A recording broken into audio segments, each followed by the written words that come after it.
আমি দীর্ঘ 10 বছর পরে গত মাসের 28 তারিখে কক্সবাজারে এসেছিলাম, কিন্তু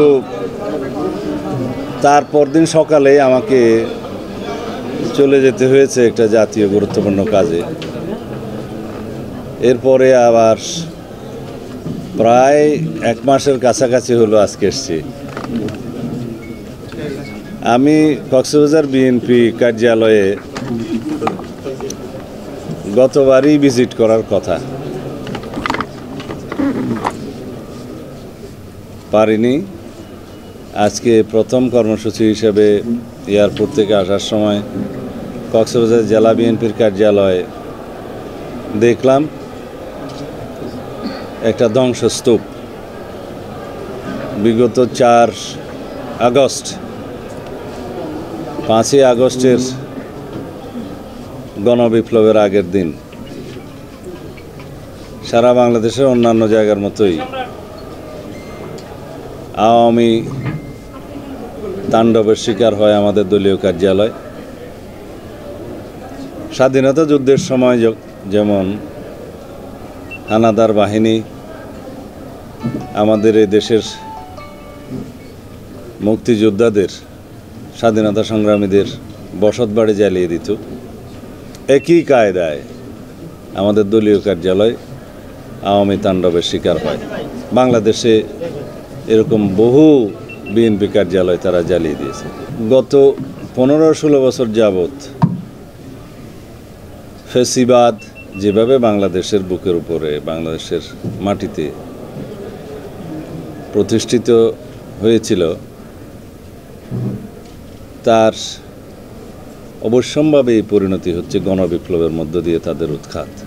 পৃথিবীর ইতিহাস, সভ্য দুনিয়ার ইতিহাস, কোনো স্বৈরাচার, কোনো ফ্যাসিবাদ কখনোই স্বাভাবিক পদ্ধতিতে সরকার থেকে বিদায় নেয় না। সারা পৃথিবীর বহু নজির আমি আপনাদের সামনে দিতে পারবো। সবসময় ফ্যাসিবাদের পতন, স্বৈরাচারের পতন নির্মম হয়, মর্মান্তিক হয়, অস্বাভাবিক হয়। গণ অভ্যুত্থানের মধ্য দিয়েই তাদের বিদায় হয়। বাংলাদেশেও তাই হয়েছে। আমরা নতুনভাবে বাংলাদেশে গণবিপ্লবের মধ্য দিয়ে, ছাত্র জনতার গণ অভ্যুত্থানের মধ্য দিয়ে আমরা নতুন করে বাংলাদেশের নতুন স্বাধীনতা দিবস পেয়েছি।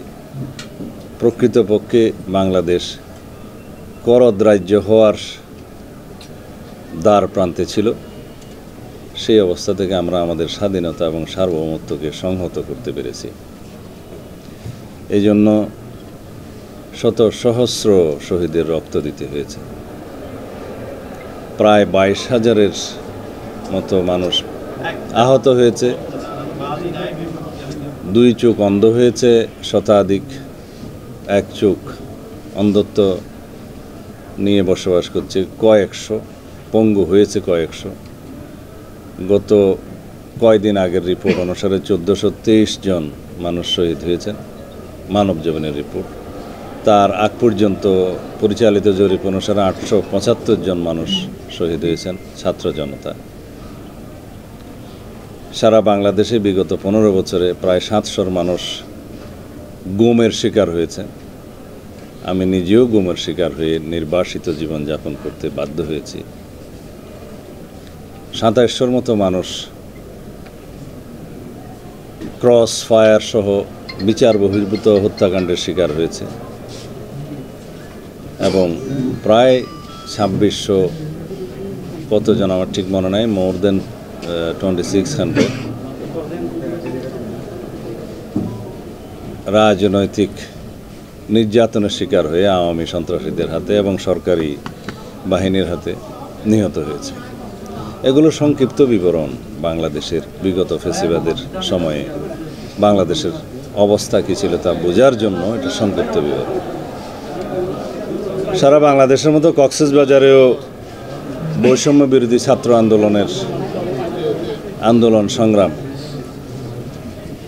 আমরা দেখেছি এবং খুবই গুরুত্বপূর্ণ ভূমিকা পালন করেছে জেলা পর্যায়ের বিভিন্ন জেলায় যেভাবে আন্দোলন সংগঠিত হয়েছে তার মধ্যে কক্সবাজার অন্যতম।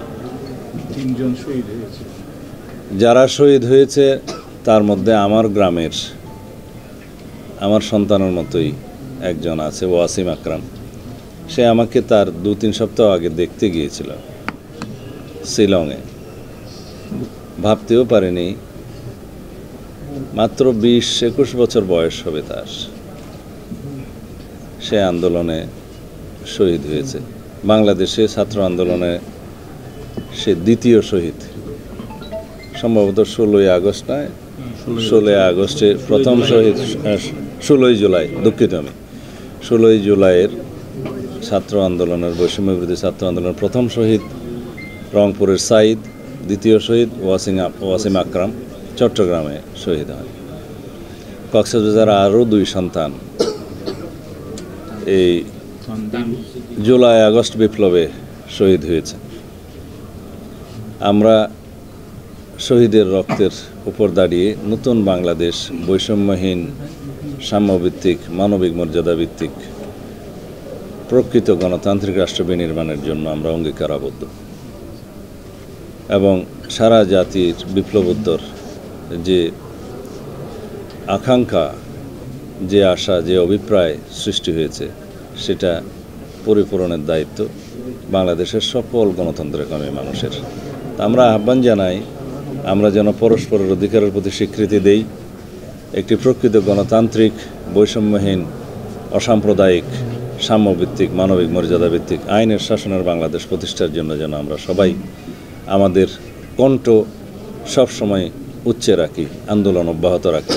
যতদিন পর্যন্ত একটি গণতান্ত্রিক নির্বাচনের মধ্য দিয়ে একটি রাজনৈতিক সরকার প্রতিষ্ঠিত না হবে, একটি নির্বাচিত সংসদ প্রতিষ্ঠিত না হবে, ততদিন পর্যন্ত আমরা গণতন্ত্রের জন্য এই সংগ্রাম চালু রাখতে হবে। আমরা অবশ্যই বর্তমান অন্তর্বর্তীকালীন সরকারের সকল উদ্যোগকে স্বাগত জানাবো এবং সহযোগিতা করব এবং এই অন্তর্বর্তীকালীন সরকার ব্যর্থ হওয়া মানে জাতি ব্যর্থ হওয়া। সুতরাং এই সরকারকে ব্যর্থ হতে দিতে পারি না আমরা। জাতীয় এবং আন্তর্জাতিক ষড়যন্ত্র বাংলাদেশের বিরুদ্ধে এখনও অব্যাহত আছে।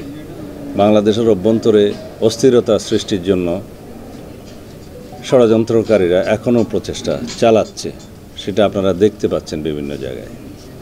সুতরাং এই সমস্ত অস্থিরতা যাতে বাংলাদেশের গণতান্ত্রিক অভিযাত্রাকে বাধাগ্রস্ত না করতে পারে সেজন্য আপনারা সবাই সজাগ থাকবেন এবং সবাই ভূমিকা রাখবেন। এখানে গণমাধ্যমের ভূমিকা সর্বোচ্চ। আপনারা সর্বরকম সহযোগিতা দিয়ে বাংলাদেশের সামনের দিনের গণতান্ত্রিক অভিযাত্রাকে সফল করবেন। বরং যে দলের কথা আপনি বললেন তারা বলছে যে নির্বাচন বিলম্বিত হলে বাংলাদেশের গণতান্ত্রিক অভিযাত্রা ক্ষতিগ্রস্ত হবে।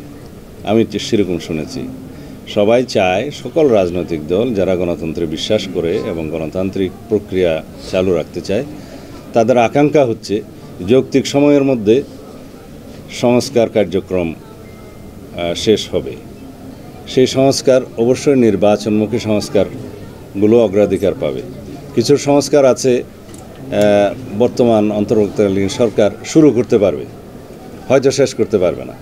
কিছু সংস্কার আছে যেগুলো নির্বাচন কমিশন, প্রশাসন, বিচার বিভাগ সহ আর কিছু সম্পর্কিত কিছু সংস্কার আছে যেগুলো একটি নির্বাচনী আবহাওয়াকে, আমরা যেটাকে বলি conductive for a free fair election, একটা অ্যাটমসফিয়ার সৃষ্টি করবে ইলেকশনের জন্য। সেটার জন্য কিছু সংস্কার আছে যেগুলো অগ্রাধিকার পাবে, সেগুলো তারা বাস্তবায়ন করতে পারে। কিন্তু যেমন সংবিধান সংস্কার কমিশন বর্তমান সরকার করেছে, সংবিধান সংশোধন করবে কে? একটি সংসদ, জাতীয় সংসদ, গণতান্ত্রিকভাবে নির্বাচিত একটি রাজনৈতিক সরকার, একটি জাতীয় সংসদ সংবিধান সংশোধন করার এখতিয়ার রাখে। সকল সংস্কার সমাপ্ত করতে অনেক সময় লাগতে পারে। তো সেই সময়টা আমরা ক্যালকুলেট করতে পারবো না এখন। যেটা আমরা হিসাব করতে পারবো তা হচ্ছে ইতিমধ্যে ৪৫ দিন পার হয়ে গেছে এই সরকারের। মাননীয় প্রধান উপদেষ্টা ওনার ভাষণে বলেছেন যে ৬টি বিষয়ে সংস্কার কমিশন উনি ঘোষণা করেছেন ৬ জন প্রধানকে।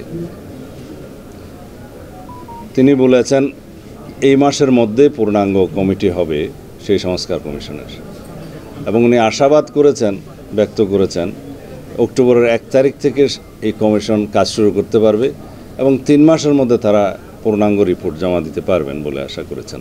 তারা মিটিং করেছেন অলরেডি, আমরা দেখেছি ৩১শে ডিসেম্বরের ভিতরে সকল সংস্কার কমিশন রিপোর্ট দিতে পারবেন বলে আশা প্রকাশ করেছেন। এই সময়টা হিসাব করলে দেখা যায় 5 মাস।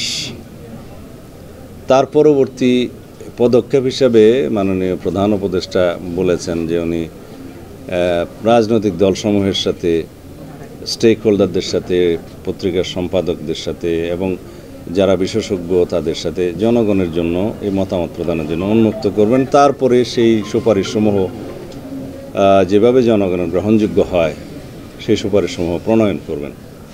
তাহলে দেখা যায় আরও 1 মাস। কিন্তু নির্বাচনমুখী সংস্কার কার্যক্রম চালু থাকার সাথে সাথে সাইমালটেনিয়াসলি একটি নির্বাচনের রোডম্যাপ ঘোষণা করতে কোনো অসুবিধা নাই, যাতে দেশ, জাতি, জনগণ বুঝতে পারে যে আমরা একটা গণতান্ত্রিক প্রক্রিয়ার দিকে যাত্রা শুরু করছি এবং কবে সেটা হবে। এবং এটা এই জন্যেই জরুরি যে গণতান্ত্রিক প্রক্রিয়া যাতে ব্যাহত করার জন্য মাঝখানে কোনো ষড়যন্ত্রের কোনো জায়গা না থাকে। কারণ একমাত্র গণতান্ত্রিক প্রক্রিয়ার ফিরে যাওয়ার আশা নিয়েই ৭০-এর নির্বাচন পরবর্তীতে স্বাধীনতা যুদ্ধ সংগঠিত হয়েছিল। এখনও জনগণ তাদের গণতান্ত্রিক অধিকার ফিরে পাওয়ার জন্য এই গণবিপ্লব সংগঠিত করেছে। সুতরাং গণতান্ত্রিক প্রক্রিয়ায় ফিরে যাওয়াটার বিষয়টি অগ্রাধিকার।